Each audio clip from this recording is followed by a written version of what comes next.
Right. Hello, everyone. I am Alex Lim, your host, and welcome to AuthorStory, the home of authors and stories that matter.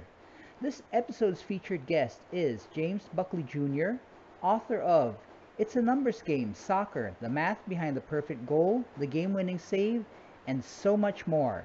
So, James, welcome to AuthorStory. Thank you very much for being with us. No, it's my pleasure. Thanks very much for having me today, Alex. Look forward to talking about my book and my favorite sport. All right, great, cool. All right, so just for the benefit just for the benefit of all of you, just to let you guys know, there's some rain going on, so just in case you're in the background, you know what's going on. All right, so on to this. Well, first off, James, your background. I mean, you've written a lot of books, something like 200 so in the past 20 years, and you've covered a wide array of topics, such as people, the Who Was series with like Sam Walton, Jules Verne, and Muhammad Ali, and sports as well. So, Sure. Well, I've been typing for a living for a long time. It's been a very lucky career. uh, I've always enjoyed writing since I was a kid, and I've always enjoyed sports, and so I've been really lucky to be able to combine those two loves into a pretty steady work. You mentioned I've written more than 200 books. I should point out to our audience that most of them are pretty short, so it's not uh-huh, quite as impressive as it sounds. But no, most of the books that I've been lucky enough to write are nonfiction books for young readers. right? I really like the idea of explaining and exploring stories that are real and telling young people about the world they live in now and the world they're going to live in the future. Right. Biographies is a big part of my work. I think it's really great to learn about the people who came before us so that we can take the lessons that they taught us and carry them forward into the rest of the world. Right. From the sports side of things, I love introducing young sports fans to the sports that I love. I think there's kind of I always say there's a continuum of sports fan in the world, and we're all on some part of that continuum. And for us former kids, we're pretty far along, and so we've been with these sports our whole lives. But Right. young kids are just starting to jump into it. And so Right. you might be playing soccer for 5 or 6 years as a 9-year-old, but Mm-hmm. there's so much more to the sport than just your Pee Wee team and your AYSO team. Right. And so a lot of what we do with the sports books is to try and expose them to other aspects of the sport. And that's what's so great about this particular series. It's a numbers game. Mm-hmm. Is we show how math and science can combine with the sport to enhance your enjoyment of the sport and make you a better player. So Mm-hmm. we think it's turned out pretty well. It's a pretty fun, colorful book. Right. Right. And I mean, it's a numbers game. So you mentioned this entire series because I think you've also covered basketball and a couple of other sports, correct? Yeah, basketball is already out and on the shelves now. Right. Unfortunately, sadly, with a foreword by Kobe Bryant, who the book was published about 2 days before he passed away tragically. So Mm. that's sad, but we're happy to have him in the book. And famous women's soccer player Alex Morgan wrote the foreword to our soccer book, and Mm-hmm. we have a baseball book coming out in February, and Mm-hmm. I believe they're also doing football for next year. So yeah, it's Mm. a fun series. All right. Okay. Cool. And I have to ask, with all the books you've written, have you ever, gotten, I don't know how to call it, reader's block? Like you've tried to take in information and then it doesn't seem to come in. Well, there's a reader's block. No, I just keep reading. Writer's block Okay. is the other one that sometimes will happen.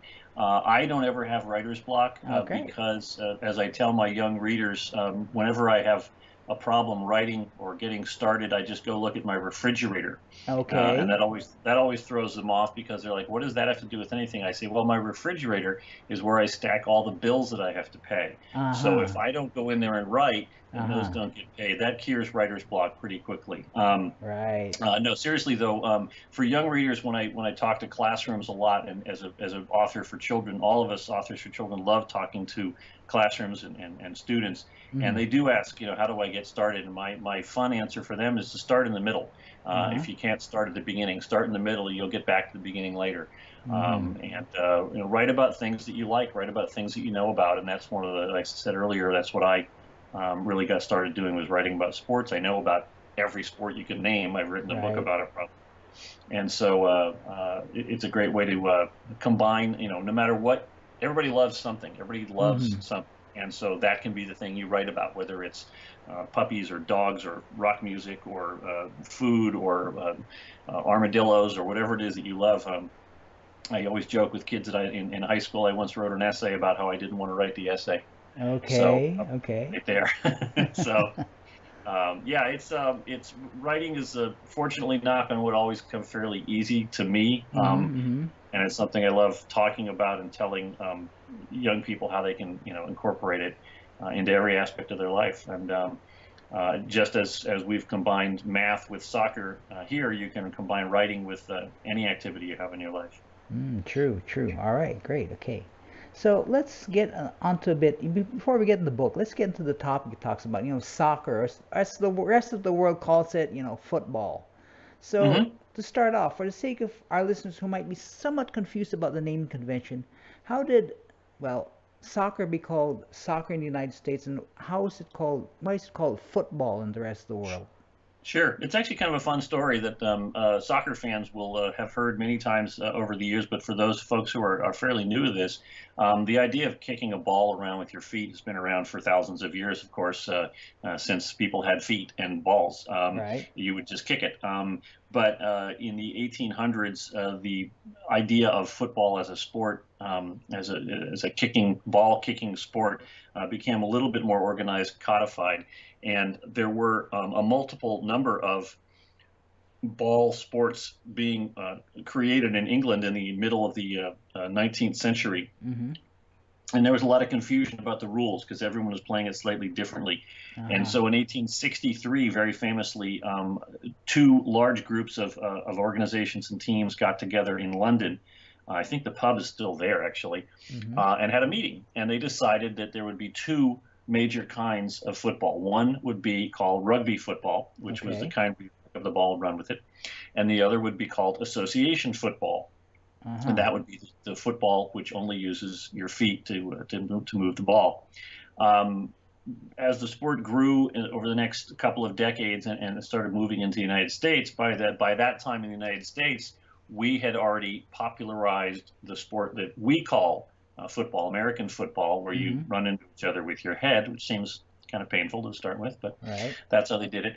And so obviously there couldn't be two footballs. Right. Well, Right.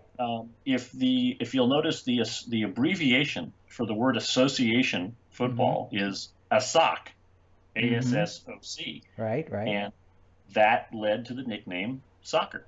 Okay. All And right. so that's why in America, the sport that everyone else calls football or Right. some variation thereof, although in Italy it's called calcio, which means wall, which I think is kind of cool. Mm-hmm. Um, Football has kind of two names around the world. But here in Right. America, soccer, which is why the book's called um, "It's a Numbers Game, Soccer." So Right. that's kind of the in a nutshell the history of why there's two different names for the exact same game. Right. Okay. All right. Got that. Okay, cool. So I have to ask, did you ever play this as a kid? I mean, I know you're a big sports fan. Yeah, this is my first sport. Oh, I wow. played, I think I started when I was 7, and I've played almost ever since. I still play, when we can play together. Mm-hmm. I've played on a men's soccer team for, I don't know, 25 years or so. Mm-hmm. Um, we play every weekend. I play in a class at a Mm-hmm. local college here. It's my recreational activity. It has been for decades. Mm-hmm. And it's true. There's constantly growing number of adult soccer leagues in America. It's a really popular recreational activity for people really of all ages. Mm-hmm. We sort of associate it with kids and AYSO and honeybee soccer and that sort of stuff, but it's really popular amongst a lot of different kinds of folks. Soccer we know is popular around the world. America is a nation of immigrants, and they bring their sport with them. So, Mm-hmm. over the decades, as people have come to America, they brought the sport with them, and they've Mm-hmm. continued playing it. And so, in almost every major city, you can find leagues that are centered around either groups of countries or groups of languages, or there'll be a league with a team from every different country in it. Mm-hmm. I live in Santa Barbara, California, and a few years ago, during the World Cup, which is the annual quadrennial men's international championship, we Right. had our own mini World Cup, and Mm-hmm. there were enough people from different countries to form, I think, 12 different teams Oh, nice, that all nice. played each other. Um, and there weren't very many goalies, so I got drafted to play goalie for Iran because they needed a Okay. goalie. So we were a little flexible. But yeah, yeah, absolutely, it's a sport that really anyone can play. And with this book, we hope to, as I said earlier, get the younger people who are just starting out Right. to love it even more by understanding some of the math and science that is behind it. Right. And about the book anyway, what's the concept behind it? I mean, doing numbers for to introduce a sport. I mean, this isn't commonly used. I mean, sure, I mean, I think kids talk about the stats of players and all that stuff, but using this approach, it's something I don't think it's commonly used. Well, it's actually it's an interesting mix because you said it right off the bat. It's the stats. I mean, Mm-hmm. every sport is filled with numbers. They're filled with stats. No matter what kind of sport you're talking about, you're going to talk numbers, and when you talk numbers, you talk math. So it's a natural entry for us to have a conversation. Kids are taking math all the time. They take Mm-hmm. math at every level of school, no matter how old they are. They're doing something, whether it's counting blocks or Right. doing long division or doing Right. percentages and pre-calculus. It's math is a part of their lives all the time. Mm-hmm. Sports is a part of many of their lives all the time. So when we can combine the two, Mm-hmm. you give an opportunity to not only get more deeply involved with the sport by understanding more of the math behind it, but you're able to perhaps get a little better at math using something that you are familiar and comfortable with, which is sports. Mm-hmm. Um, there are actually a lot of curriculum sports and math programs that schools use because they understand kids are attracted to sports. And you might say, oh man, we're going to have a math lesson today, and kids will be not Right. excited. Right. But if Right. you can say, hey, we're going to have a sports lesson today, they'll be, yeah. And then, oh, by the way, it includes math. And they're like, oh, okay, anyway, let's do sports. Okay. Uh, All right. so in the book, we try and show some of the basic math of the statistics of the sport. So adding and subtracting, piling up goals, piling up assists, that sort of thing. Right. We talk about averages and percentages, which are a very big part of understanding sports. How often Mm-hmm. did something happen? How do we compare the success of two different people? Well, we can use the average. Okay, this person did this good thing more often than this good thing. So that's Mm-hmm. comparing averages. Right.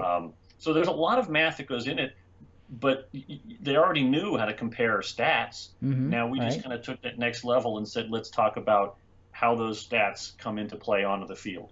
Right, right. And think about stats. I mean, it's said that soccer doesn't have much stats compared to other sports. Like, say, I'm Mhm. thinking like sports like baseball or basketball. Yeah. Is this really the case? And if so, why is it so?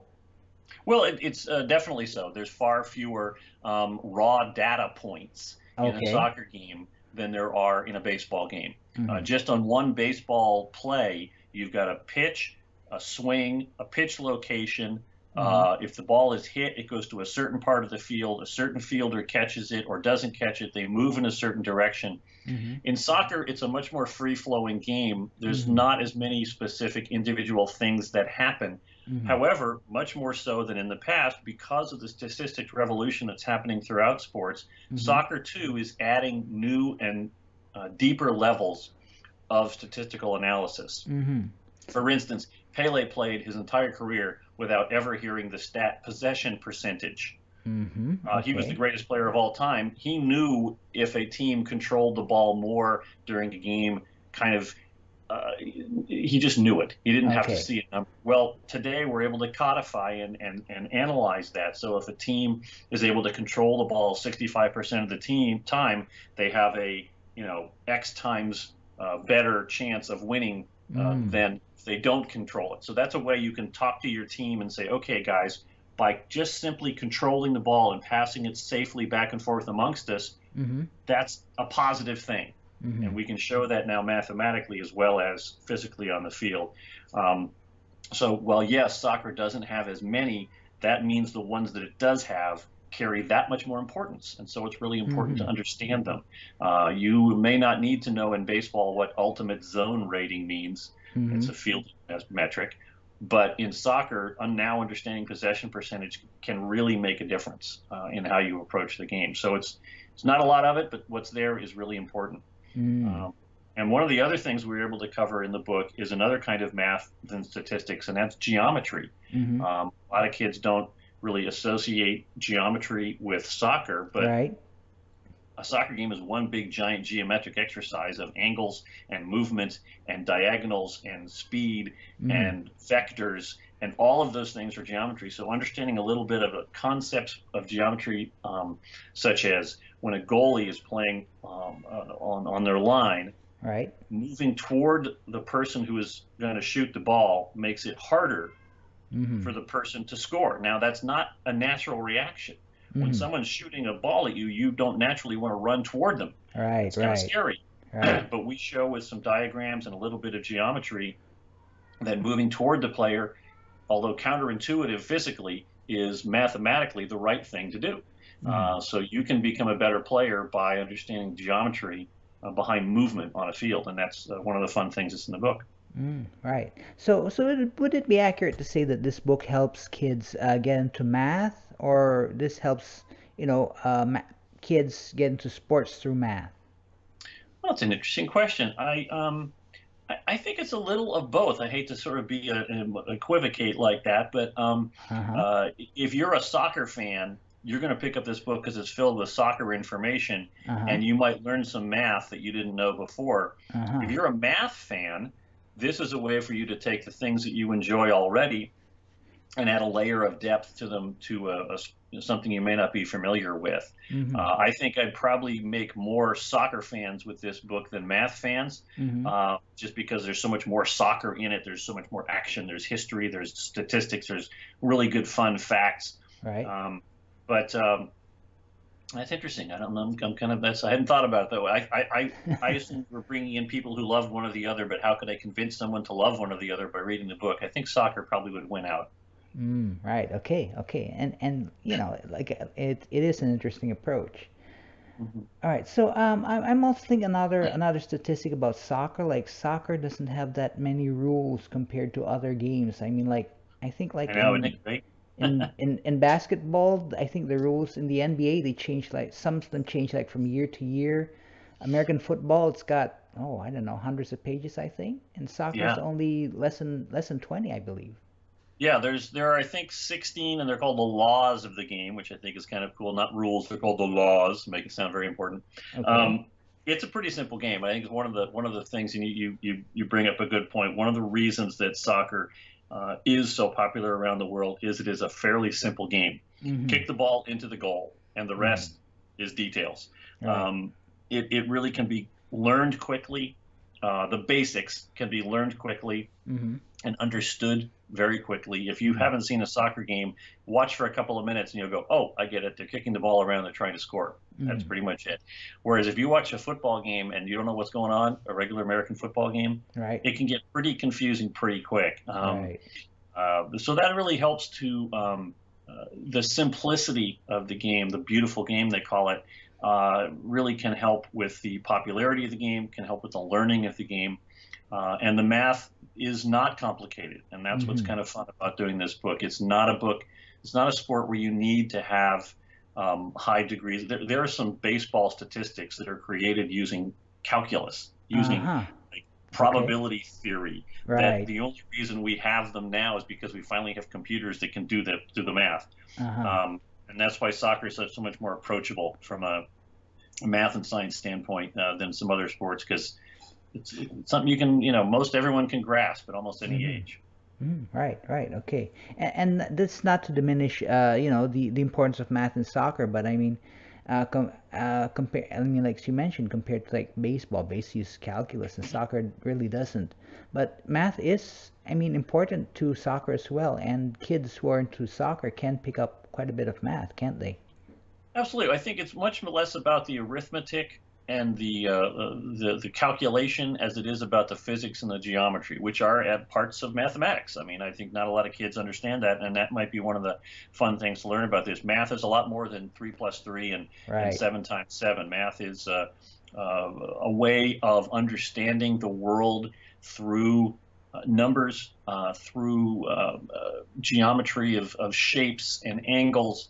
All of that relates to everything in our life. Driving is geometry, Mm-hmm. and walking is geometry. Mm-hmm. And so to see that this thing that can be kind of kind of esoteric and kind of obscure to Mm-hmm. an 8-year-old of an angle or a triangle or a equilateral triangle or something like that, Right.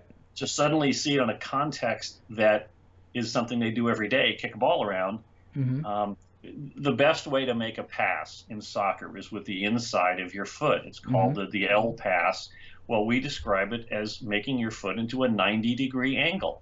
So all Mm-hmm. of a sudden, you've taken this simple physical act and added a layer of mathematics to it, because geometry is math. Mm-hmm. And it then means when you start talking about math in other ways, a kid might be able to connect those two things in their head and go, "Hey, wait a second, 90 degrees, that's what we just did in soccer practice yesterday." Mm-hmm. Mm-hmm. Or triangles. That we have a whole spread on triangles. Triangles is the most important shape in soccer.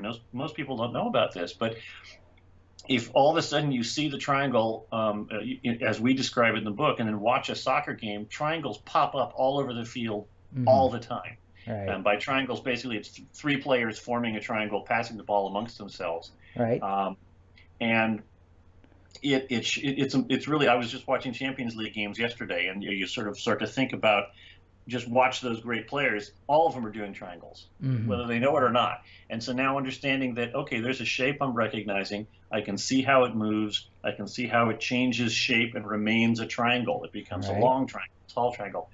All of it with people moving on the field. So Mm-hmm. it's that sort of interconnection between the mental and the physical, Mm-hmm. that is really most fun about this series. All right. Okay. Cool. All right. So a little bit of a sidebar on the series. Is this a general concept behind the other books? Yeah. We've already done It's a Numbers Game basketball, and that's out already. It came out early this year, I believe. And then we've got baseball Uh-huh. coming out next spring, baseball Mm-hmm. season. That's obviously packed with numbers. And I Right. believe they're also working on a football title, American football, not soccer Mm-hmm. football. All right. Okay. Yeah. Um, yeah, it's a fun series. We've had a good time putting it together. There's lots of graphics. It's a very attractive book. Lots of really great photos. Mm-hmm. Lots of diagrams showing how the things work together. So I think anybody who likes soccer, anybody who has a kid, would find themselves putting together a great Christmas gift if they were able to track down one of these books. Right. Okay. Cool. Okay. All right. So, James, we're winding down the interview now. So, in the last minute or so of this interview, are there like anything you'd like to say to inspire listeners? Keep reading, please. I need a job. All No, right. I'm just kidding. We really appreciate readers. Obviously, the reason we write is to tell stories. I've always told true stories with my books, and without people reading them, there really wouldn't be a reason for me to get up in the morning. So, Mm-hmm. readers make writers' lives. They without you guys out there reading, we wouldn't be able to do what we do. And so I hope everyone just continues to read and continues to learn and continues to add information. Information is power, and it's what we need more of in the world today, is true stories. And so I'm really happy to be able to tell the true story in this case of how soccer and math Mm. get together. Right. Okay. Cool. All right. Great words. Great words right there. Okay, then. So, in closing, our guest is James Buckley Jr. His book is It's a Numbers Game, Soccer, the Math Behind the Perfect Goal, the Game Winning Save, and so much more. And you can find us on Amazon. So, James, thank you very much for being an author story. It was a lot of fun being able to speak with you today. Okay, my pleasure. I encourage folks to check out their independent bookstores if they're open. Please support your local bookstore when we need them as much as we need the big guys. All right. Hope everyone has a great holiday filled with books, and everyone be safe out there. Thanks for having me on, Alex. All right. You're welcome. So, everyone, check out It's a Numbers Game and go right ahead and hit that subscribe button to get a gander on all the people and stories we'll cover in the future. So, catch you guys next time on Author Story, the home of authors and people with stories that matter.